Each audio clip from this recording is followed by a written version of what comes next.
नौकरानी एक घर के लिए कितनी जरूरी होती है, आइए देखते हैं।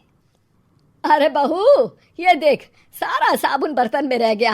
ये नौकरानी कोई काम नहीं करती, गंदा काम करके चली जाती है और ढेर सारा पैसा ले जाती है। अरे मम्मी जी, उसने तो साफ किया ही था। मेरे ही हाथ से इस ग्लास में सर्फ गिर गया था। अरे बस कर झूठी, उसे बचाने के लिए सारी जुगत लगा ले, लेकिन मैं तो इसे निकाल कर ही रहूंगी। हमारे जमाने में ना कोई नौकरानी थी और ना ही ये चिकने बर्तन। चूल्हे के जले बर्तनों को राख रगड़ कर साफ किया करती थी मैं। अरे माँ जी, मैं कहाँ बचा रही हूँ उसे। और वैसे भी आजकल नौकरानी जरूरत नहीं, स्टेटस सिंबल बन गया है। अब आप बताओ, मैं मुन्ना को नीचे घुमाने ले जाऊं तो लोगों से क्या बोलूं? झाड़ू पोछा खुद लगा रही हूँ। लोग सीधा यही पूछते हैं कि कौन सी नौकरानी काम कर रही है तेरे घर पर। अरे बस कर, ये भी कोई बात होती है? मम्मी जी, आप नहीं समझेंगी। शाम को नौकरानी घर आकर काम कर ही रही होती है कि सास को कहती है, माँ जी एक बात बोलूं, बुरा न मानना। अरे वैसे तो मुझे तेरी शक्ल ही पसंद नहीं है, बात क्या खाक पसंद आएगी। अरे माँ जी, सुन तो लीजिए क्या कह रही है। तो मैंने कौन सा उसका मुंह पकड़ लिया है? अरे माँ जी, वो लाल साड़ी पहनती हो ना पहना करो। सास का गुस्सा अब तो 7वें आसमान पर होता है। अरे वाह जी वाह, क्यों ना पहना करूं? और तू होती कौन है ये बताने वाली कि मैं क्या पहनूं क्या ना पहनूं?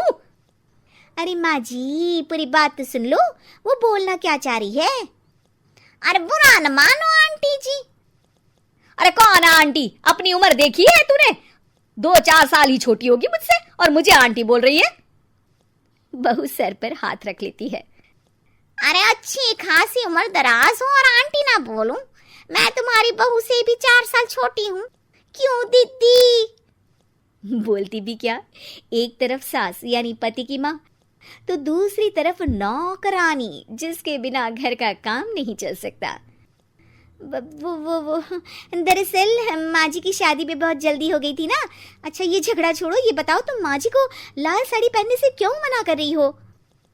वो ना, इनकी उम्र की सारी औरतें सोसाइटी में इनके लिए बात करती हैं कि तुम्हारी सास बुढ़ी घोड़ी लाल लगाम है।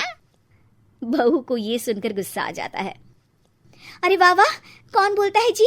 खुद क्या है यहाँ की औरतें, बाल सफेद लेकिन टाइट जींस और कोई कुछ भी पहने। अरे पहनना हमारा निजी हक है, किसी को कुछ हक नहीं बनता कि वो मेरी सास के लिए कुछ बोले। मैं आज ही जाकर माँ जी के लिए लाल जींस लेकर आऊंगी, फिर देखो कोई क्या बोलता है। अरे चुप लाल जींस। अरे सुन नौकरानी की बच्ची, जाकर बोल दे उन लोगों से कि उन लोगों की तरह मैं उड़ती नहीं फिरती हूँ घर बार छोड़कर। अपने बच्चों और नाती पोतों में मन लगाती हूँ, ना कि सारा दिन ताश के पत्तों में आंख गड़ाकर 3 पत्ती खेलूं। नौकरानी वहां से चली जाती है। वैसे बहू, नौकरानी के क्या फायदे हैं ये तो पता नहीं, लेकिन सबसे अच्छा तो ये कि पता चल जाता है कि कौन किसके लिए क्या बोल रहा है। सोसाइटी में तेरा नौकरानी रखने का इरादा बिल्कुल ठीक था। अगले दिन उन लोगों के घर की बेल बजती है। बहू दरवाजा खोलती है कि सामने कुछ औरतें खड़ी होती हैं। अरे बहू, कहाँ है तेरी सास? बुला जरा।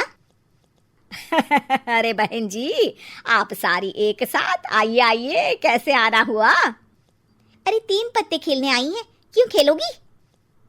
क्यों नहीं, वैसे भी बड़े दिन हो गए, एंटरटेनमेंट हुआ नहीं। बहू जा जाकर पकोड़े तो बना ला। अरे बस करिए, आगे कुछ पीछे कुछ। वैसे तो कहती है कि परिवार पर ध्यान देती है, हमारी तरह 3 पत्तियां नहीं खेलती।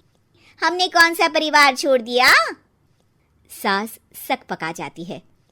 अब ये किसने कहा? मैं तो कहती हूँ कि मैं भी थोड़ा बाहर निकलूं। आपने ही तो कमला नौकरानी से ये सारी बात की थी। सास और बहू को अब सारी कहानी समझ आ जाती है कि सोसाइटी की औरतें क्यों भड़क रही हैं। माफ करिए आंटी, मैं छोटी हूँ, लेकिन फिर भी पहले तो आप लोगों ने माँ की लाल साड़ी का मजाक उड़ाया था ना। हाँ उड़ाया था, लेकिन उससे पहले तो तुम लोगों ने हमारी जीन्स के बारे में बात की थी। अरे क्यों ना पहने हम जीन्स, तुम्हारे पैसों की थोड़ी ना है।